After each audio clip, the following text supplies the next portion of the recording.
ഓണൈനോൺ ബ്രാൻഡിലുള്ള മറ്റൊരു പ്രൊഡക്റ്റാണ് ഞാൻ അടുത്തതായി സംസാരിക്കാൻ പോകുന്നത്. ആ പ്രൊഡക്റ്റ് എല്ലാ ആളുകളും എല്ലാ ദിവസവും കഴിക്കണമെന്ന് ഞാൻ പറയുന്നില്ല. ഞാൻ തൊട്ട മുമ്പേ പറഞ്ഞ ഉൽപ്പന്നങ്ങൾ വരെ എല്ലാം ഞാൻ ഉപയോഗിക്കുന്നതാണ്. പക്ഷേ ഇനി ഞാൻ പറയുന്നത് ഞാൻ ഇതുവരെ ഉപയോഗിക്കാത്ത പ്രൊഡക്റ്റ് കൂടെയാണ്. അതിനെപ്പറ്റി അതിന്റെ കണ്ടന്റുകളും അത് ശരീരത്തിൽ എങ്ങനെ പ്രവർത്തിക്കുന്നു എന്നുള്ള അറിവല്ലാതെ ഉപയോഗിച്ച എന്റെ അനുഭവത്തിൽ എനിക്ക് പറയാൻ കഴിയില്ല. കാരണം ഞാനത് ഇതുവരെ ഉപയോഗിച്ചിട്ടില്ല. പക്ഷേ എത്രയോ ആളുകൾക്ക് ഞാൻ സജസ്റ്റ് ചെയ്തിട്ടുണ്ട്.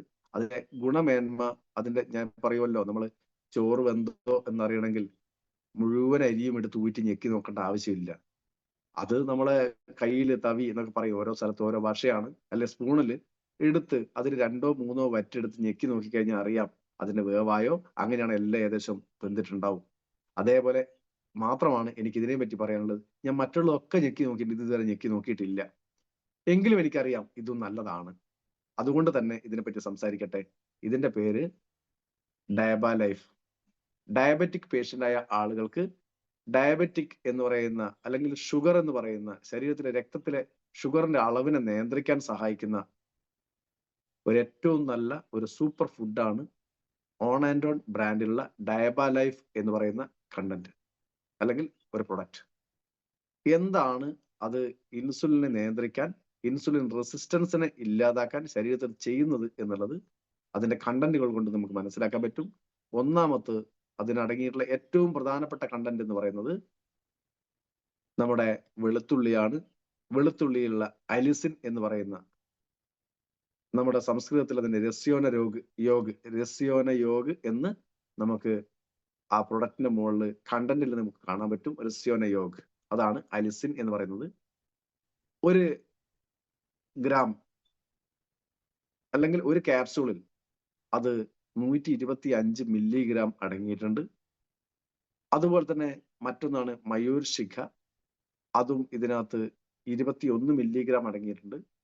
പാലക്ക് എന്ന് പറഞ്ഞാൽ നമുക്ക് പല തമിഴ്നാട്ടിലൊക്കെ പോയാൽ അവിടെ ചീരയായിട്ട് ഉപയോഗിക്കുന്ന ഒരു സാധനമുണ്ട് പാലക്ക്. നമ്മൾ കറിയിലും തോരനൊക്കെ വെക്കാൻ വേണ്ടി അവർ ഉപയോഗിക്കുന്ന ഒരു സാധനമാണ്. നമ്മുടെ നാട്ടിൽ കേരളത്തിൽ അങ്ങനെ അത് ഉപയോഗിക്കുന്നത് കണ്ടിട്ടില്ല. പാലക്കാട് ഭാഗത്തുണ്ടോന്ന് അറിയില്ല എനിക്ക്. അപ്പൊ പാലക്ക് എന്ന് പറയുന്ന ഒരു തരം ചീര, അത് 0.85 മില്ലിഗ്രാം, അതിന്റെ എക്സ്ട്രാക്റ്റ് ആണ് പറയുന്നത്, 0.85 മില്ലിഗ്രാം എടുക്കുന്നുണ്ട്. അതുപോലെ തന്നെ ഞാൻ ഇന്നലെ സംസാരിച്ച സമയത്ത് പറഞ്ഞ കറുവപ്പട്ട ഒരുപാട് ഗുണം ചെയ്യുന്നതാണ്. അപ്പൊ അതിനെപ്പറ്റി ഇന്ന് ഞാൻ ഡീറ്റെയിലേക്ക് പോകുന്നില്ല, കാരണം കറുവപ്പട്ടന്റെ ഡീറ്റെയിൽ ഒക്കെ ഇന്നലെ പറഞ്ഞിട്ടുണ്ട്. അപ്പൊ കറുവപ്പട്ട അതിനകത്ത് അടങ്ങിയിട്ടുണ്ട്. അപ്പോ കറുവപ്പട്ടയുടെ അളവ് എന്ന് പറയുന്നത് 31.5 മില്ലിഗ്രാം ഇതിനകത്ത് അടങ്ങിയിട്ടുണ്ട്. അതുപോലെ തന്നെ സുപ്പാരി എന്ന് പറയുന്നത് നമുക്കറിയാം. ചിലപ്പോ സുപ്പാരി എന്ന് പറഞ്ഞിട്ട് നമ്മൾ നേരത്തെ ഒക്കെ അടക്ക, നമ്മളെ ഉപ്പാക്കില്ലേ, അങ്ങനെ സുപ്പാരി എന്നുള്ള ബ്രാൻഡ് തന്നെ ഉണ്ടായിരുന്നു എനിക്ക് തോന്നുന്നത്. അപ്പൊ അടക്ക ശരിക്കും പറഞ്ഞാൽ ശരീരത്തിന് നല്ലതല്ല കേട്ടോ.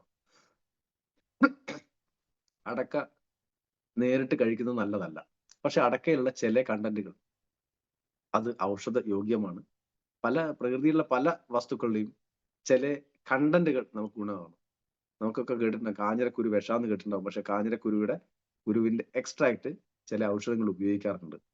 പാമ്പ് കടിച്ചാൽ വിഷാന്ന് പറയും, പക്ഷെ പാമ്പിന്റെ വിഷം തന്നെ നമുക്ക് വിഷത്തിന് പ്രതിവിധിയായിട്ട് ഉപയോഗിക്കാറുണ്ട്. അങ്ങനെ പലതും നമ്മളെ ശാസ്ത്ര ലോകമൊക്കെ എന്ത് ചെയ്തിട്ടുണ്ട്, നമുക്ക് അതിനകത്തുള്ള ഔഷധ മൂല്യമുള്ള പാർട്ടിനെ തിരിച്ചെടുത്തുകൊണ്ട് നമ്മൾ ഉപയോഗിക്കാറുണ്ട്. അടക്ക മൊത്തത്തിൽ കഴിക്കുന്നത് നല്ലതല്ല, പക്ഷെ അടക്കയിൽ അടങ്ങിയിട്ടുള്ള സുപ്പാരി എന്ന് പറയുന്ന ആ കണ്ടന്റിലുള്ള ചെറിയൊരു പാർട്ട് നമ്മുടെ ശരീരത്തിന് ഗുണകരമാകുന്നതാണ്. അത് 35 മില്ലിഗ്രാം അത് ഔഷധ ഗുണമുള്ള പാർട്ട് ഇതിനകത്ത് ചേർത്തിട്ടുണ്ട്. മറ്റൊന്നാണ് ഗുഡ്മാർ എന്ന് നമ്മളെ പ്രൊഡക്റ്റ് നമ്മൾ കാണും. ചക്കരക്കൊല്ലിയാണ് യഥാർത്ഥത്തിൽ അതിന്റെ മലയാളം. അത് നമ്മുടെ ഇൻസുലിന്റെ അളവിനെ വർദ്ധിപ്പിക്കാൻ ബെസ്റ്റ് ഒരു കണ്ടന്റ് ആണ് ചക്കരക്കൊല്ലി. ഇൻസുലിന്റെ അഭാവമാണ് ചിലപ്പോൾ ഉണ്ടാകുന്നത്, അല്ലെങ്കിൽ നമുക്ക് ഷുഗർ എന്ന് പറയുന്ന ഒരു രോഗത്തിലേക്ക് നമ്മളെ, അല്ലെങ്കിൽ ഡയബറ്റിക് എന്ന് പറയുന്ന രോഗത്തിലേക്ക് നമ്മൾ തള്ളി വിടുന്നത്. അപ്പോ ഈ പറയുന്ന ചക്കരക്കൊല്ലി അത് 235 മില്ലിഗ്രാം ഇതിനകത്ത് അടങ്ങിയിട്ടുണ്ട്. പിന്നെ ഉള്ളത് വേപ്പാണ്. വേപ്പ് 35 മില്ലിഗ്രാം ഇതിനകത്ത് അടങ്ങിയിട്ടുണ്ട്. അതുപോലെ തന്നെ നമുക്ക് കയപ്പക്ക, ആ കയപ്പ നമുക്ക് ഇതിനകത്ത് 31.5 മില്ലിഗ്രാം ഇതിനകത്ത് അടങ്ങിയിട്ടുണ്ട്. അത് കൂടാതെ നമ്മൾ ഒരു പ്രൊഡക്റ്റ്, ഞാൻ ഈ സംസാരിക്കാനുള്ള ഒരു പ്രൊഡക്റ്റ് ആണ്, നമ്മൾ ഹെർബൽ അന്റാസിഡ് എന്ന് പറയുന്ന ഒരു പ്രൊഡക്റ്റ് നമ്മുടെ കയ്യിലുണ്ട്. അവിപത്തിക ചൂർണം എന്നാ പറയാ. അവിപത്തിക ചൂർണം എന്ന് പറഞ്ഞാൽ ഒരുപാട് ഔഷധ മൂല്യമുള്ള കണ്ടന്റുകളുടെ ഒരു കോമ്പിനേഷൻ ആണ്. യഥാർത്ഥത്തിൽ ആ കോമ്പിനേഷനും ഇതിനകത്തുണ്ട്. അപ്പൊ ചുരുക്കി പറഞ്ഞാൽ അവിഭക്തിക ചൂർണത്തിൽ അടങ്ങിയിട്ടുള്ള കണ്ടന്റുകൾ മുഴുവൻ ഇതിനകത്തുണ്ട്. അതുകൂടാതെ ഈ പറയുന്ന 8 കണ്ടന്റുകൾ ഇതിനകത്തുണ്ട്. അപ്പൊ ചുരുക്കി പറഞ്ഞ ഒരു ഹൈ ക്വാളിറ്റി, ഒരുപാട് ഹൈ റിസൾട്ട് ഉണ്ടാക്കി തരുന്ന ഒരു സൂപ്പർ ഫുഡാണ് യഥാർത്ഥത്തിൽ ഡയബ ലൈഫ് എന്ന് പറയുന്നത്. ഞാൻ പറഞ്ഞു എന്തൊക്കെയാണ് ഇതിനകത്ത് കിട്ടുന്ന പോഷകങ്ങൾ, അതാണ് നമ്മളെ സഹായിക്കുന്നത്. ശരീരത്തിന്റെ പ്രവർത്തനങ്ങൾക്ക് അത്യാവശ്യമായിട്ടുള്ള calcium, magnesium, potassium, zinc, vitamin A, vitamin C, അതുപോലെ ബീറ്റ കരോട്ടിൻ. ബീറ്റ കരോട്ടിൻ പല സമയത്തും നമുക്ക് ക്യാൻസർ സെല്ലുകളുടെ വളർച്ചയൊക്കെ തടയാൻ സഹായിക്കുന്ന ഒരു ഘടകം കൂടിയാണ് ബീറ്റ കരോട്ടിൻ. ഇതൊക്കെ ഞാൻ ഈ പറഞ്ഞ എന്തിനകത്തുണ്ട്, ഈ പറയുന്ന കയപ്പക്കയിലുണ്ട്. ഇതിനകത്ത് ചേർത്ത കയപ്പ എന്ന് ഉദ്ദേശിക്കുന്നത് നമ്മൾ ഇന്ന് കയപ്പ എന്ന് പറഞ്ഞാൽ പലർക്കും അവരുടെ മനസ്സിലേക്ക് വരുന്ന വെളുത്ത നിറത്തിലുള്ള നീളത്തിലുള്ള നല്ല കയപ്പയാണ്. ഇതല്ല. സാധാരണ പണ്ടൊക്കെ ഉണ്ടായിരുന്ന ചെറിയൊരു കയപ്പ ഉണ്ട്, അതുമല്ല. ഇത് ചെറിയ ഒരു വിരലിന്റെ വലിപ്പത്തിൽ മാത്രം ഉണ്ടാകുന്ന, അല്ലെങ്കിൽ ഒരു മനുഷ്യന്റെ വിരലിന്റെ വലിപ്പം പോലും ഉണ്ടാവില്ല, അത്രയും ചെറിയ ഒരുതരം കയപ്പയുണ്ട്. ഔഷധങ്ങളുടെ ചേരുവകൾക്ക് മാത്രമായിട്ട് ഉപയോഗിക്കുന്ന ഒരു തരം കയപ്പയാണ്. അതാരും അങ്ങനെ കറി വെച്ച് കഴിക്കുന്നതോ തോരൻ വെച്ച് കഴിക്കുന്നതോ കണ്ടിട്ടില്ല. അപൂർവങ്ങളിൽ മാത്രമേ കണ്ടിട്ടുള്ളൂ. എന്റെ വീട്ടിൽ ഉണ്ടായിരുന്നു നേരത്തെ, ഇപ്പോൾ അതില്ല. അപ്പോ ഞങ്ങളത് തോരനൊക്കെ വെക്കാറുണ്ട്. എങ്കിലും യഥാർത്ഥത്തിൽ അതിനുള്ളതല്ല അത്. അത് ചിലപ്പോൾ 1-2 വിത്തുകൾ മാത്രമേ അതിനകത്ത് ഉണ്ടാവുള്ളൂ. അത്രയും ചെറുതാണ്, കുഞ്ഞനാണ്. ഈ പറയുന്ന ഒരു അതിന് പറയാ കയ്പുള്ള തണ്ണിമത്തൻ എന്നൊക്കെയാണ് അതിന്റെ വിശേഷണം എന്ന് പറയുന്നത്. കയ്പ എന്ന് പറഞ്ഞൂടാ, കയ്പുള്ള തണ്ണിമത്തൻ എന്നുള്ള പറയും. തണ്ണിമത്തൻ എന്ന് പറഞ്ഞാൽ എന്താ പറയാ, ഉള്ളിൽ വെള്ളം കെട്ടി നിൽക്കുന്ന വത്തക്ക എന്ന് പറയുന്ന സാധനമാണ്. ഇത് നല്ല കയ്പുള്ള, അതുപോലെ തന്നെ ചെറിയ ഉണ്ട ഒരു ചെറിയ സാധനമാണ് ഈ പറയുന്ന ചെറിയ തരം കയ്പ എന്ന് പറയുന്നത്. അത് ഇതിനകത്ത് അടങ്ങിയിട്ടുണ്ട്. ഇതിന്റെ ഒരു ഗുണം എന്ന് പറഞ്ഞാൽ ഇത് കൊളസ്ട്രോളിനെ നിയന്ത്രിക്കുന്നതും, അതേപോലെ തന്നെ നമുക്കറിയാം കയ്പയിലും കയ്പയിൽ ഇഷ്ടം പോലെ ഇരുമ്പ് സത്ത് അടങ്ങിയിട്ടുണ്ട്. നമ്മളൊക്കെ എത്രയോ പ്രാവശ്യം പറഞ്ഞു കയ്പയുടെ കറി കഴിക്കുന്നതാണ്, ഉപ്പരി കഴിക്കുന്നത് നല്ല അയൺ റിച്ച് ആണ്, രക്തം കൂടും, രക്തം വർദ്ധിക്കും എന്നൊക്കെ പറഞ്ഞ് നമ്മളെ അമ്മമാരും ഉമ്മമാരൊക്കെ നമ്മൾ കുറെ ചിലപ്പോൾ ഭക്ഷണം കഴിപ്പിച്ചിട്ടുണ്ടാവും. കയ്പ ആർക്കും ഇഷ്ടമല്ല, നല്ല കയ്പാണ്, എനിക്കും ഇഷ്ടമല്ല സത്യം പറഞ്ഞാൽ. അപ്പോ അത് നമ്മളൊക്കെ നിർബന്ധിച്ച് കഴിപ്പിച്ചതിന്റെ കാരണം ശരീരത്തിൽ അയൺ റിച്ച് ആയിട്ടുള്ള ഒരു ഫുഡാണ് കിട്ടുന്നത്. പ്രകൃതിയിൽ കിട്ടുന്ന ഏറ്റവും നല്ല അയൺ റിച്ച് ഫുഡാണ് ഈ പറഞ്ഞ കയ്പ എന്ന് പറയുന്ന വർഗം തന്നെ. അപ്പൊ അതിനകത്ത് അതുണ്ട്. അത് കൂടാതെ തന്നെ ഇത് പഞ്ചസാരയുടെ അളവിനെ ശരീരത്തിൽ നിന്ന് ഇൻസുലിന്റെ അളവിലില്ലാതെ, ഇൻസുലിനെ നിയന്ത്രിക്കാതെ തന്നെ ശരീരത്തിൽ പഞ്ചസാരയുടെ അളവിനെ നിയന്ത്രിക്കാൻ, ഇത് രക്തത്തിലുള്ള പഞ്ചസാരയുടെ അവിടുന്ന് തന്നെ നേരിട്ട് നിയന്ത്രിക്കാനുള്ള കപ്പാസിറ്റി ഇതിനുണ്ട്. പിന്നെ ഉള്ളതാണ് നമ്മൾ ഇതിനകത്ത് പ്രധാനപ്പെട്ട കണ്ടന്റ് ആയിട്ട് പറയുന്നത് വെളുത്തുള്ളി. വെളുത്തുള്ളി നേരെ ഉപയോഗിക്കുന്നതല്ല. അതിനകത്ത് അലിസിൻ എന്ന് പറയുന്ന, അലിസിൻ എന്ന് പറഞ്ഞാൽ മനസ്സിലാകണമെങ്കിൽ പെട്ടെന്ന് മനസ്സിലാവും. ഇതിനകത്തൊരു ഗ്യാസ്ട്രിക് ആയിട്ടുള്ള ഒരു പാർട്ട് ഉണ്ട്. നമ്മളൊരു വെളുത്തുള്ളി എടുത്ത് പൊട്ടിച്ചു കഴിഞ്ഞാൽ ഒരു ഗ്യാസ് അവിടെ അങ്ങനെ പരക്കും. ആ മൂക്കിലേക്കൊക്കെ അടിച്ചു കയറുന്ന ആ ഗ്യാസ് രൂപത്തിലുള്ള കണ്ടന്റ് ആണ് യഥാർത്ഥത്തിൽ അലിസിൻ. ഗ്യാസിനെ ഒരിക്കലും പിടിച്ചു നിർത്തിക്കാൻ കഴിയില്ലല്ലോ. അപ്പൊ ആ ഗ്യാസിനെ പിടിച്ചു നിർത്താൻ, അല്ലെങ്കിൽ അതിനെ ഫ്രീസ് ചെയ്ത് നിർത്താനുള്ള സാങ്കേതിക വിദ്യ കണ്ടെത്തിയ വ്യക്തിയുടെ ഒരു ഫോട്ടോ ആണ് നമ്മൾ പല സമയത്തും നമ്മൾ ഡയബ ലൈഫിന്റെ പ്രൊഡക്റ്റ് വിഷ്വലായിട്ട് നേരിട്ട് എടുക്കുന്ന സമയത്ത്, ഡയറക്റ്റ് ആയിട്ട് എടുക്കുന്ന സമയത്ത് നമ്മൾ കണ്ടിട്ടുണ്ടാവും. പീറ്റർ ജോസ്ലിംഗ് എന്ന് പറയുന്ന ഒരു ശാസ്ത്രജ്ഞൻ, ബ്രിട്ടീഷ് ശാസ്ത്രജ്ഞനാണ്. അദ്ദേഹമാണ് ഈ ഗ്യാസിനെ നഷ്ടപ്പെടാതെ, അല്ലെങ്കിൽ അന്തരീക്ഷത്തിൽ ലയിച്ചു പോകാതെ അതിനെ നിലനിർത്താൻ സഹായിക്കുന്ന സാങ്കേതിക വിദ്യ കണ്ടെത്തിയ അദ്ദേഹമാണ്. ആ പറയുന്ന ഗ്യാസ് ആണ് യഥാർത്ഥത്തിൽ നമ്മുടെ ശരീരത്തിൽ ഇൻസുലിന്റെ ഉൽപാദനത്തിന് സഹായിക്കുന്ന ഒരു ഘടകം എന്ന് പറയുന്നത്. അപ്പോൾ നമ്മൾ പച്ച വെളുത്തുള്ളി നേരിട്ട് കഴിക്കുന്നുണ്ടെങ്കിൽ അതിന്റെ ഗുണം നമ്മുടെ ശരീരത്തിന് കിട്ടും. പക്ഷെ അങ്ങനെ കഴിക്കാൻ പറ്റില്ല. 2 കാരണങ്ങളാണുള്ളത്. ഒന്ന്, പച്ച വെളുത്തുള്ളി കഴിക്കുന്ന സമയത്ത് വായ് നാറ്റം ഒരു ഭാഗത്തുണ്ട്, വായ് മറത്തിട്ട് രക്ഷ ഉണ്ടാവില്ല. എന്നാൽ ഇത് കഴിച്ച് വായൊക്കെ നന്നായി ക്ലീൻ ചെയ്ത് പേസ്റ്റ് ഒക്കെ ഉപയോഗിച്ച് കഴുകി നല്ല ക്ലിയർ ആയി കഴിഞ്ഞാലും ശരീരത്തിലെ വേർപ്പിൽ കൂടെയും ഇത് മണം പുറത്തേക്ക് വരും. അതൊരു ഗ്യാസ് ആണെന്ന് ഞാൻ പറഞ്ഞല്ലോ.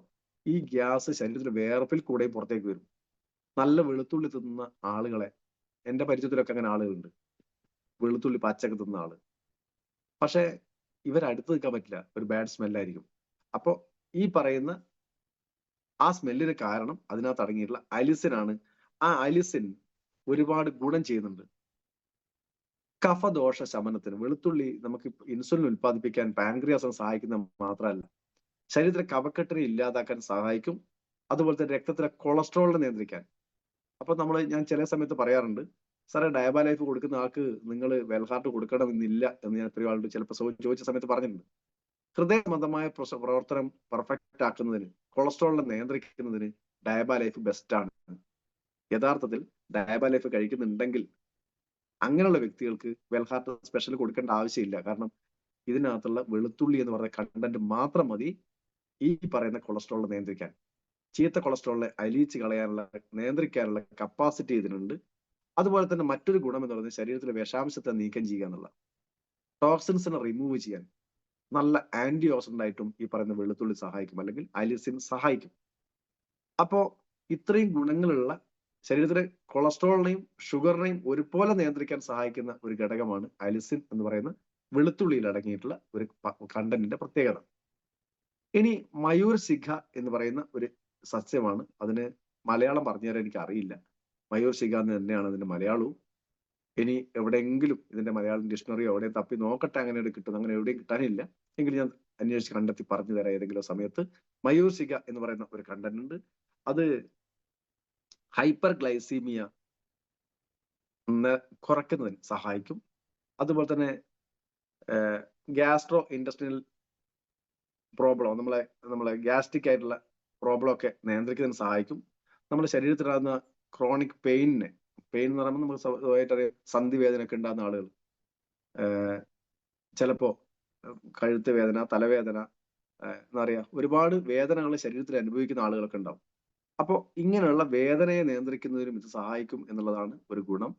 അതുപോലെ തന്നെ വേദനയെ നിയന്ത്രിക്കുന്നതോടൊപ്പം തന്നെ വേദന അറിയാനും സഹായിക്കുന്നതുകൊണ്ട് പറയാം. സംവേദന ശേഷി, നമ്മുടെ ശരീരത്തിന്റെ നെർവുകളുടെ സംവേദന ശേഷി ഇത് നന്നായി വർദ്ധിപ്പിക്കും. അതേപോലെ തന്നെ ഡയബറ്റിക്കിനെ കൺട്രോൾ ചെയ്യാൻ ഏറ്റവും ബെസ്റ്റ് ആയതുകൊണ്ടാണ് ഇതിനകത്ത് ചേർത്തിട്ടുള്ളത്. അതുപോലെ തന്നെ അടക്ക ഞാൻ പറഞ്ഞ കംപ്ലീറ്റ് അല്ല ചേർക്കുന്നത്. അടക്കയുള്ള ചെറിയ ഒരു എന്താ പറയാ ഔഷധ ഗുണമുള്ള പാർട്ട് മാത്രമാണ്. ഇത് പ്രത്യേകിച്ച് സ്ത്രീകൾക്ക് റീപ്രൊഡക്റ്റീവ് സിസ്റ്റം, അവരുടെ അടുത്ത തലമുറയെ സൃഷ്ടിക്കാനുള്ള സിസ്റ്റം നന്നായി വർക്ക് ചെയ്യാനൊക്കെ സഹായിക്കുന്ന ഒരു ഘടകം കൂടെയാണ്. ഇതിൽ എന്തിനാണ് ചേർത്തത് സത്യം പറഞ്ഞാൽ കൃത്യമായിട്ട് എനിക്ക് അറിഞ്ഞൂടാ. അടക്ക ഇതിനകത്തുള്ള കണ്ടന്റ് ആണെന്ന് മാത്രമേ അറിഞ്ഞോളൂ. ഇനി അത് എങ്ങനെയാണ് നമ്മുടെ ഡയബറ്റിക്കിനെ കൺട്രോൾ ചെയ്യാൻ പ്രവർത്തിക്കുന്നത് സത്യം പറഞ്ഞാൽ എനിക്കും അറിയില്ല. എങ്കിലും അറിയാം ഇതിനകത്തൊരു കണ്ടന്റ് ആണ്. ഏതായാലും ഇതിന്റെ ശാസ്ത്രലോകം, നമ്മളെ DB അനന്തനാരായണ സാറിനെ പോലുള്ള ആളുകൾ ഒന്നും കാണാതെ ഇതിനകത്ത് ചേർക്കില്ല എന്ന് 100% ഉറപ്പുള്ളത് കൊണ്ട് അത് നമുക്ക് നല്ല ഗുണം ചെയ്യും എന്നറിയാം. ഇനി മറ്റൊന്ന് ചക്കരക്കൊല്ലി. ചക്കരക്കൊല്ലി ഒരുതരം വള്ളിച്ചെടിയാണ്. ചക്കരക്കൊല്ലിയൊക്കെ പണ്ട് അച്ഛൻ വീട്ടിൽ ആരോ കൊണ്ടുകൊടുത്ത് എനിക്ക് കാണിച്ചു തന്നിട്ടുണ്ട്. ഉണങ്ങിയതായതുകൊണ്ട് അതിന്റെ ഒരു ഐഡിയ ഒന്നും എനിക്ക് കിട്ടിയിട്ടില്ല. ഉണങ്ങിയ ഒരു തണ്ട് കിട്ടിയാൽ ഇത് ഏത് സസ്യം തിരിച്ചറിയാനുള്ള കപ്പാസിറ്റി ഒന്നും എനിക്ക് ചെറിയ പ്രായത്തിലില്ല, ഇപ്പോഴും വലിയനയില്ല. എങ്കിലും ചക്കരക്കൊല്ലി എന്ന് പറഞ്ഞ സാധനം വീട്ടിൽ കൊണ്ടുവന്നിട്ടുണ്ട്. അപ്പോ അതിന് സിമ്പിളായിട്ട് കാണിച്ചു തന്നത് ചക്കരക്കൊല്ലി ഒന്ന് ചവച്ചരച്ച് വായിലിട്ട് ചവച്ച് അതിനുശേഷം കുറച്ച് പഞ്ചസാര എടുത്ത് വായിലിട്ട് നോക്കിയാൽ മധുരം എന്ന് പറഞ്ഞ സംഭവം നമ്മൾ അറിയില്ല. അതായത് ഷുഗറിനെ കൺട്രോൾ ചെയ്യാൻ ഇത് ബെസ്റ്റ് സാധനമാണെന്ന് അന്ന് മനസ്സിലായിട്ടുണ്ട്. ഒരു ടേസ്റ്റ് ഇല്ലാതെ പൂഴി വായിലിട്ടാൽ ഉണ്ടാകുന്ന അതേ അവസ്ഥയാണ്. അത് ചെറിയ പ്രായത്തിൽ അച്ഛനൊക്കെ ചെറിയ സമയത്ത് അച്ഛൻ്റെ സുഹൃത്തുക്കളൊക്കെ വരുന്ന സമയത്ത് കൊടുത്തുകൊണ്ട് അതിന്റെ ചവച്ചരച്ച് ചെറിയ പ്രായത്തിലാണ് എനിക്ക് തോന്നുന്നു അന്ന് ഞാൻ 1ാം ക്ലാസ്സിലോ അങ്ങനെ അത്രയും ചെറിയ പ്രായത്തിലാണ് എനിക്ക് സാധനം കിട്ടിയത്. അച്ഛനൊക്കെ ചവക്കുന്ന കണ്ട് അപ്പൊ അച്ഛൻ എടാ ഒന്ന് ചവച്ച് നോക്കുന്ന പറഞ്ഞു കുറച്ച് പഞ്ചസാര വായിലിട്ട് ഒരു അവസ്ഥ അറിയാനില്ല, പൂഴി വായിലിട്ട പോലെ. അത്രയും നല്ല ഒരു പ്രൊഡക്റ്റ് ആണ്. അത് ടൈപ്പ് 1 ടൈപ്പ് 2 ഡയബറ്റിക്കിന് രണ്ടിനെയും കൺട്രോൾ ചെയ്യാൻ ഇത് സഹായിക്കും. അതുപോലെ തന്നെ നമുക്ക് ഷുഗർ വന്നു കഴിഞ്ഞാൽ ഉണ്ടാകുന്ന ഒരു പ്രധാനപ്പെട്ട പ്രശ്നം, ഇവർ മെലിഞ്ഞ് ഉണങ്ങി പോകും, അല്ലെങ്കിൽ വെയിറ്റ് ലോസ് സംഭവിക്കും. അതിനെ നിയന്ത്രിക്കാൻ ഈ പറയുന്ന ചക്കരക്കൊല്ലിക്ക് പറ്റും എന്നുള്ളതാണ്. അതുപോലെ തന്നെ മറ്റൊന്നാണ് കറുവപ്പട്ട. അതിന്റെ ഔഷധ മൂല്യമൊക്കെ ഞാൻ ഇന്നലെ സംസാരിച്ച് കഴിഞ്ഞിട്ടുണ്ട്. അപ്പൊ അതിനെക്കുറിച്ച് കൂടുതൽ സംസാരിക്കുന്നില്ല. കാരണം ഇതിനകത്ത് കറുവപ്പട്ട അടങ്ങിയിട്ടുണ്ട്, ചക്കരക്കൊല്ലി അടങ്ങിയിട്ടുണ്ട്, ഈ പറയുന്ന എല്ലാ കണ്ടന്റുകളും അടങ്ങിയിട്ടുണ്ട്. ഇനി ഇത് ആർക്ക് എങ്ങനെയൊക്കെ കഴിക്കാമെന്ന് കൂടെ പറഞ്ഞ് തൽക്കാലം ഞാൻ അവസാനിപ്പിക്കാം. കാരണം ഡയബ ലൈഫ് ആർക്ക് കഴിക്കാമെന്ന് ചോദിച്ചാൽ, ആര് കഴിക്കണമെന്ന് ചോദിച്ചു കഴിഞ്ഞാൽ പറയുന്നത് യഥാർത്ഥത്തിൽ പാരമ്പര്യമായിട്ട് വരുന്ന അസുഖമൊന്നും അല്ല യഥാർത്ഥത്തിൽ ഷുഗർ. എങ്കിലും പാരമ്പര്യം എന്ന് പറയാൻ കാരണം പല സമയത്ത് പാരമ്പര്യമായിട്ട് വരുന്ന അസുഖങ്ങളുടെ കൂട്ടത്തിൽ ഇത് പെടുത്താനുള്ള കാരണം പാരമ്പര്യം കൊണ്ടല്ല വരുന്നത്. ഞാൻ ഒരിക്കൽ കൂടെ പറയുന്നു, ഒരു വീട്ടിലുള്ള ഭക്ഷണശീലം എല്ലാവർക്കും ഒരുപോലെ ആയിരിക്കും. അവിടുത്തെ ജീവിതശൈലി ഏകദേശം ഒരുപോലെ ആയിരിക്കും. അച്ഛന് ഷുഗർ വന്നതിന്റെ കാരണം ചിലപ്പോ അധ്വാന ശീലമില്ലാതെ ആയിരിക്കാം. ചിലപ്പോൾ ഉദ്യോഗസ്ഥന്മാരൊക്കെ ആണെങ്കിൽ രാവിലെ കുളിച്ച് നേരെ ഓഫീസിൽ പോകും, അവിടെ ഇരുത്തവും ഉറക്കവും ഒക്കെ ആയിരിക്കും. അങ്ങനെ മോശമാക്കി പറയുന്നല്ല, ചില ഉദ്യോഗസ്ഥന്മാരൊക്കെ ഉറക്കം നമ്മൾ കാണാറുണ്ടല്ലോ. അപ്പോ അവിടെ കായികമായിട്ടുള്ള അധ്വാനം വളരെ കുറഞ്ഞ വ്യക്തികൾ, ഞാൻ അത്രയും ഉദ്ദേശിച്ചുള്ളൂ കേട്ടോ.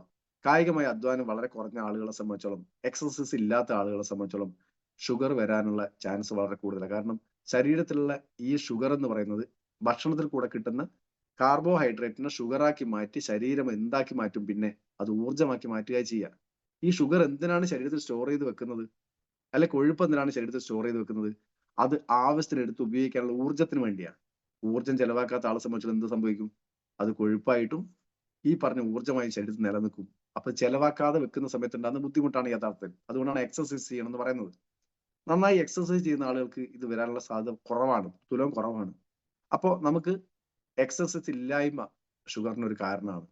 വെറുതെ ഭക്ഷണം മാത്രമല്ല, നന്നായി എക്സർസൈസ് ചെയ്യണം. ഇനി അതേപോലെ തന്നെ ഭക്ഷണശീലങ്ങൾ എന്താ പറയാ, നമുക്ക് വേണ്ടുന്ന പോഷകങ്ങൾ ഇല്ലാതെ സ്റ്റാർച്ച് മാത്രം ചെല്ലുക. നമ്മൾ ഏകദേശം ആൾക്കാരും അങ്ങനെ ഇപ്പോഴത്തെ കാലത്ത്. പോഷകങ്ങളുടെ വലിയ അഭാവം, അതായത് വൈറ്റമിൻസ്, മിനറൽസിന്റെ ഒക്കെ അഭാവം പല സമയത്തും സ്റ്റാർച്ച് മാത്രം കഴിക്കുന്ന ഭക്ഷണമായി കഴിക്കുന്ന നമ്മളെ സംബന്ധിച്ചോളം ഈ ചെന്ന സ്റ്റാർച്ചിനെ എങ്ങനെ ഉപയോഗിക്കണം എന്ന് അറിയാതെ ശരീരം വിഷമിക്കുക. അപ്പോൾ അതുകൊണ്ടാണ് നമ്മൾ ഈ വെൽനസ് പ്രൊഡക്റ്റുകളുടെ പ്രാധാന്യം എന്ന് പറയുന്നത്. ഇങ്ങനെയുള്ള മെറ്റബോളിക് ഡിസോർഡറുകൾ വരാതിരിക്കണമെങ്കിൽ നമുക്ക് പോഷകാഹാരം വേണം. ഈ ചെന്ന ഊർജത്തെ അല്ലെങ്കിൽ സ്റ്റാർച്ചിനെ, ചെന്ന പ്രോട്ടീനിനെ ഒക്കെ നന്നായി ഉപയോഗപ്പെടുത്തണമെങ്കിൽ അതിന് വേണ്ടുന്ന പാകത്തിന് വേണ്ടുന്ന എൻസൈംസ് അത് വേണം. നമ്മൾ നല്ല ബിരിയാണി ഉണ്ടാക്കി ഉപ്പില്ലെങ്കിലോ, പിന്നെ നല്ല സാമ്പാറൊക്കെ ഉണ്ടാക്കി അതിനകത്ത് കായ ഇടാൻ മറന്നുപോയി, ഉപ്പ് ഇടാൻ മറന്നുപോയി, കഴിഞ്ഞു, ഉണ്ടാക്കിയിട്ട് കാര്യമില്ല. അതേപോലെ ശരീരത്തിന് വേണ്ടുന്ന എല്ലാ പോഷകങ്ങളും ചെല്ലുന്ന സമയത്തേ ശരീരം നന്നായി പ്രവർത്തിക്കുള്ളൂ. അപ്പോ അധ്വാനമില്ലായ്മ വളരെ പ്രധാനപ്പെട്ട ഒരു കാര്യമാണ്. അതുകൊണ്ട് ചിലപ്പോൾ വന്നേക്കാം. ഇനി ഈ ഷുഗർ കൂടുതലുള്ള ഭക്ഷണം മാത്രം കഴിക്കുന്ന വീടുകൾ, ചില വീടുകൾ പഞ്ചസാര നന്നായി കഴിക്കുന്ന ആളുണ്ടാവും. 6 നേരം ചായ കുടിക്കുന്നത്. എന്റെയൊക്കെ വീട്ടിൽ അങ്ങനെ ആയിരുന്നു ആദ്യം. 6 നേരമൊക്കെ 7 നേരമൊക്കെ ചായ ഉണ്ടാവും ഒരു ദിവസം. അപ്പോ അച്ഛനൊക്കെ അങ്ങനെ കുടിച്ചോണ്ടിരിക്കും, ഞാനും കുടിച്ചോണ്ടിരിക്കും. നന്നായിട്ട് പഞ്ചസാര ഇടും. പഞ്ചസാര ശരീരത്തിൽ ആവശ്യം കൂടി ചെല്ലാൻ പാടില്ല. പഞ്ചസാര എന്ന് പറയുന്നത് ശർക്കരയാണെങ്കിൽ അത്ര പ്രശ്നം ഉണ്ടാവില്ല. പക്ഷെ ഇന്ന് കഴിക്കുന്ന കെമിക്കൽ ആയിട്ടുള്ള പഞ്ചസാരയാണ്. കരിമ്പിൽ നിന്നാണ് പഞ്ചസാര ഉണ്ടാക്കാനുള്ള അസംസ്കൃത വസ്തു എടുക്കുന്നെങ്കിലും അതിന്റെ ലാസ്റ്റ് പ്രോസസ്സ് കഴിയുന്ന സമയത്തേക്ക് അത് കംപ്ലീറ്റ് കെമിക്കലായിട്ട് മാറിയിട്ടുണ്ട്. നമ്മൾ അതാണ് ഉപയോഗിച്ചുകൊണ്ടിരിക്കുന്നത്. ഇനി ഹൈപ്പർ ടെൻഷൻ ഉണ്ടായി കഴിഞ്ഞാൽ ശരീരത്തിന്റെ എല്ലാ പ്രവർത്തനങ്ങളെയും താളം തെറ്റും. ഇതും നമ്മളെ ഷുഗറിലേക്ക് കൊണ്ടുപോകും. ഉറക്കത്തിന്റെ ഒരു പ്രധാന പ്രശ്നം, നേരത്തെ ഉറങ്ങാത്ത, നേരത്തെ എഴുന്നേക്കാത്ത ആളുകൾക്ക് ഷുഗർ വരാനുള്ള ചാൻസ് വളരെ കൂടുതലാണ്. അതുകൊണ്ടാണ് ഞാൻ പറഞ്ഞത്, ഒരു ഫാമിലിയുടെ അവസ്ഥ എന്ന് പറഞ്ഞാൽ, നമ്മളെ പാരമ്പര്യം എന്ന് പറയുന്നത് ആ ഫാമിലി എല്ലാവരും പാലിച്ചു വരുന്ന ഒരു ശീലത്തിന്റെ ഭാഗമായിട്ടായിരിക്കാം. അങ്ങനെയെങ്കിൽ ആ വീട്ടില് നേരത്തെ അച്ഛനൊക്കെ അല്ലെങ്കിൽ ഉപ്പാപ്പക്കൊക്കെ ഉമ്മാമക്കൊക്കെ ഷുഗർ ഉണ്ടെങ്കിൽ നമുക്ക് ഒരു വരാനുള്ള ചാൻസ് ഇല്ലേ എന്ന് നമുക്ക് ചിന്തിച്ചൂടെ? അങ്ങനെയാണെങ്കിൽ ആ ചാൻസ് ഉള്ള ആളുകൾ എനിക്കിത് വരരുത് എന്ന് ആഗ്രഹിക്കുന്നുണ്ടെങ്കിൽ വെറുതെ ഡെയിലി ഒന്ന് വെച്ച് കഴിച്ചേക്കുക. ഡെയിലി ഒന്ന് വരാൻ ചാൻസ് ഉള്ള ആളുകൾ. ഇനി ഇതിനകത്ത് നമ്മൾ ഇപ്പോ ശാസ്ത്രലോകം കുറച്ച് വളർന്നതനുസരിച്ച് പണ്ട് ഷുഗർ ലെവല് വെറുതെ ബ്ലഡ് ഷുഗർ എടുത്ത് നോക്കുക ചെയ്യുക. 180 മേലോട്ടാണ് അന്ന് ഷുഗറിന്റെ പറഞ്ഞത്. ശരിക്കും അതാണ് അളവ് കേട്ടോ. ഒരു 180 കൂടുതൽ ഉണ്ടെങ്കിൽ മാത്രമേ ഷുഗർ ആയിട്ട് നിങ്ങൾ കാണേണ്ടതുള്ളൂ. ബാക്കിയൊക്കെ ഇപ്പൊ നമ്മളെ മെഡിക്കൽ ലോബിയുടെ പ്രവർത്തനത്തിന്റെ ഭാഗമായി കുറച്ച് 120 എത്തിച്ചിട്ടുണ്ട്. ഇപ്പോൾ ഇത് ആവറേജ് ഒരു കണക്കെടുത്തിട്ട് അവരുണ്ടാക്കുന്ന ഒരു പട്ടികയാണ്. അതുകൊണ്ട് അങ്ങനെ പേടിക്കേണ്ട ആവശ്യമൊന്നുമില്ല. 180 മേലോട്ടുണ്ടെങ്കിൽ മാത്രമേ ഷുഗർ എന്ന് പറയേണ്ട ആവശ്യമുള്ളൂ. അല്ലെങ്കിൽ ഷുഗറിന്റെ സ്റ്റാർട്ടിങ് ഒരു 200 വരെയൊക്കെ ആണെങ്കിലും ഷുഗറിന് സാധ്യത മാത്രമേ ഉള്ളൂ. പേടിക്കാനുള്ള കേസൊന്നും അല്ല. പക്ഷെ നമ്മളെ സംബന്ധിച്ചോളം ഇന്നത്തെ അവസ്ഥയിൽ ഷുഗർ വരാനുള്ള, ബ്ലഡ് ഷുഗർ വർദ്ധിക്കാനുള്ള ചാൻസ് വളരെ കൂടുതലാണ്. അതുകൊണ്ട് ഡെയിലി ഒന്ന് കഴിക്കുക. ഇനി പ്രീ ഡയബറ്റിക് എന്ന് പറയുന്ന സ്റ്റേജ് ആണ് ഈ 180 മുതൽ 200 വരെ. ഇനി HbA1c പറയുകയാണെങ്കിൽ 4 മുതൽ 5.7 വരെയാണ് നോർമൽ സ്റ്റേജ്. 5.7 മുതൽ 6.5 വരെ ഉള്ള, 5.7 അല്ല, 5.7 തൊട്ട മുകളിൽ 6.5 വരെയുള്ള ആ അവസ്ഥയെ നമ്മൾ പ്രീ ഡയബറ്റിക് എന്ന് പറയും. ഡയബറ്റിക് വരാൻ ചാൻസിൽ നിൽക്കുന്ന വ്യക്തി എന്നാണ് അവിടെ ഉദ്ദേശിക്കുന്നത്. അങ്ങനെയുള്ള ആളുകളൊക്കെ ഒന്ന് കഴിക്കുക. അതിന്റെ മുകളിലോട്ടുള്ള ഏത് സ്റ്റേജ് ആയാലും നമ്മൾ രാവിലെയും രാത്രിയോ രാവിലെ ഉച്ചക്കോ അങ്ങനെ ഏതെങ്കിലും ഭക്ഷണത്തിന് ശേഷം 2 നേരം കഴിക്കുക. അതാണ് ഇത് കഴിക്കേണ്ട കോമ്പിനേഷൻ അല്ലെങ്കിൽ ഇതിന്റെ അളവ് എന്ന് പറയുന്നത്. അങ്ങനെ എത്ര കാലം കഴിക്കണം എന്ന് ചോദിച്ചു കഴിഞ്ഞാൽ മിനിമം കോഴ്സാണ് 3 മാസം. പ്രീ ഡയബറ്റിക് ഉള്ള ആളുകൾക്കായാലും ഒക്കെ മിനിമം കോഴ്സാണ് 3 മാസം. അത് റെഗുലറായിട്ട് കഴിക്കുന്നതിൽ തെറ്റൊന്നുമില്ല. അങ്ങനെ എനിക്ക് വരരുതെന്ന് ആഗ്രഹിച്ച് കഴിക്കുന്ന ആളുകൾക്ക് റെഗുലറായി കഴിക്കുന്നതിന് പ്രശ്നമൊന്നുമില്ല. നമ്മുടെ ഹാർട്ട് ഫംഗ്ഷൻ ഒക്കെ പെർഫെക്റ്റ് ആക്കാനും കൂടെ ഇത് സഹായിക്കും എന്നുള്ളതുണ്ട്. പക്ഷെ ഡെയിലി ഒന്ന് കഴിച്ചാൽ മതി. അങ്ങനെയുള്ള ആളുകൾ ഒരുപാട് കഴിക്കേണ്ടതില്ല. ചിലതൊക്കെ നമ്മൾ 2 കഴിക്കണം 3 കഴിക്കണം എന്നൊക്കെ പറയാറുണ്ട്. പക്ഷെ ഇത് ഡെയിലി ഒന്ന് കഴിച്ചാൽ മതി.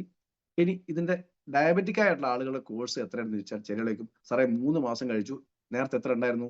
11.2 ഉണ്ടായിരുന്നു HbA1c. 3 മാസം കഴിച്ചു, ഇപ്പൊ ആകെ 8.6 ആയിട്ടുള്ളൂ. കംപ്ലീറ്റ് പോയിട്ടില്ലല്ലോ. പോവില്ല. എല്ലാ ബോഡിയും ഒരുപോലെ അല്ല. ചില ആളുകൾക്ക് 3 മാസം മുതൽ 1 വർഷം വരെ ഉള്ള കോഴ്സ് തന്നെ പറഞ്ഞു കൊടുക്കണം. ചിലപ്പോൾ 4 മാസമാകാം, 5 മാസമാകാം, 6 മാസമാകാം, 1 വർഷം വരെയൊക്കെ പോകാം. എങ്കിലും അത് നോർമൽ ലെവലിലേക്ക് എത്തും. ഗ്യാരണ്ടിയാണ്. ഇത് കഴിച്ചത് കൊണ്ട് മാത്രം എത്തുമെന്ന് വെച്ചാൽ ഇല്ല എന്ന് തന്നെയാണ് എന്റെ ഉത്തരവ്. ലാസ്റ്റ് ആൻഡ് ഫൈനൽ പിന്നെയും പറഞ്ഞ ഉത്തരം, ഇത് കംപ്ലീറ്റ് കഴിച്ചാൽ കംപ്ലീറ്റ് മാറുമെന്ന് വെച്ചാൽ ഇല്ല. അതിന് മാറണമെങ്കിൽ ഒറ്റ കണ്ടീഷനേ ഉള്ളൂ. ആ ഒരു കണ്ടീഷൻ കൂടെ നിങ്ങൾ പാലിക്കുകയാണെങ്കിൽ നിങ്ങൾക്ക് അത് കംപ്ലീറ്റ് മാറും എന്ന് തന്നെ ഞാൻ ഗ്യാരണ്ടി പറയും. അത് ഏറ്റവും പ്രധാനപ്പെട്ടത് നമ്മൾ ഹൈപ്പർ ടെൻഷൻ ഉള്ള അവസ്ഥകളിൽ നിന്ന് മാറുക, നല്ല ആളുകളുമായി കൂട്ടുകൂടുക, നല്ല എന്താ പറയാ പോസിറ്റീവ് എനർജി കിട്ടുന്ന പോസിറ്റീവായ സംസാരമുള്ള സ്ഥലത്ത് മാത്രം നിൽക്കുക. അപ്പൊ നമ്മൾ നല്ല എനർജി ഫീൽ ചെയ്യും. നല്ല എന്താ പറയാ സന്തോഷം നിറഞ്ഞ സാഹചര്യത്തിൽ മാത്രം സഹവസിക്കുക. ബാഡ് ന്യൂസ് കേൾക്കുന്ന എന്താ പറയാ മോശപ്പെട്ട കാര്യങ്ങൾ സംസാരിക്കുന്ന നെഗറ്റീവ് സ്പീച്ച് ഉണ്ടാകുന്ന സ്ഥലത്ത് മാറി നിൽക്കുക. ഒന്നാമത്തെ ഘടകം. രണ്ടാമത്തത്, നമ്മൾ ഉറക്കിന് നല്ല പ്രാധാന്യം കൊടുക്കുക. മനുഷ്യന്റെ ശരീരത്തിലെ എല്ലാ അവയവങ്ങളുടെയും പെർഫെക്ഷന്, തലച്ചോറ് ഉൾപ്പെടെയുള്ള എല്ലാ അവയവങ്ങളുടെയും പെർഫെക്ഷന്, അതിന്റെ എന്താ പറയാ റിഫ്രഷിങ് സ്റ്റേജ് എന്ന് പറയുന്നത്, നമ്മുടെ ശരീരമൊക്കെ വിശ്രമിക്കുന്ന ഒരു അവസ്ഥയുണ്ട്. കംപ്ലീറ്റ് വിശ്രമിക്കുന്നതല്ല പറഞ്ഞത്. അതിനും ഒരു വിശ്രമം കിട്ടണമെങ്കിൽ, അതിനകത്തുള്ള ഓരോ അവയവങ്ങളുടെ ടോക്സിൻസ് റിമൂവ് ചെയ്യണമെങ്കിൽ, ഓരോ അവയവങ്ങളും നന്നായി പ്രവർത്തിക്കണമെങ്കിൽ നന്നായി ഉറക്ക് കിട്ടണം. രക്തശുദ്ധിക്ക് വരെ ഏറ്റവും നല്ല ഒരു പ്രൊഡക്റ്റ് ഏതാണെന്ന് ചോദിച്ചാൽ ബ്ലഡ് പ്യൂരിഫയർ പറയും. ഏറ്റവും നല്ല സാഹചര്യം വേണമെന്ന് വെച്ചാൽ നന്നായി ഉറങ്ങുന്നതാണെന്നേ പറയും. അപ്പോ നന്നായി ഉറക്ക് കിട്ടുക എന്നുള്ളത് വളരെ പ്രധാനമാണ്. ആവശ്യത്തിൽ കൂടുതൽ സ്റ്റാർച്ച് ഫുഡ് കഴിക്കാതിരിക്കുക എന്നുള്ളത് മറ്റൊരു ഘടകമാണ്. സ്റ്റാർച്ച് ഫുഡ് കഴിയുന്നതും കുറയ്ക്കുക. കഴിക്കാതിരിക്കാനല്ല പറഞ്ഞത്, കഴിയുന്നതും സ്റ്റാർച്ച് ഫുഡ് കുറയ്ക്കുക. ഫൈബർ റിച്ച് ആയിട്ടുള്ള ഫുഡുകൾ കഴിക്കുക.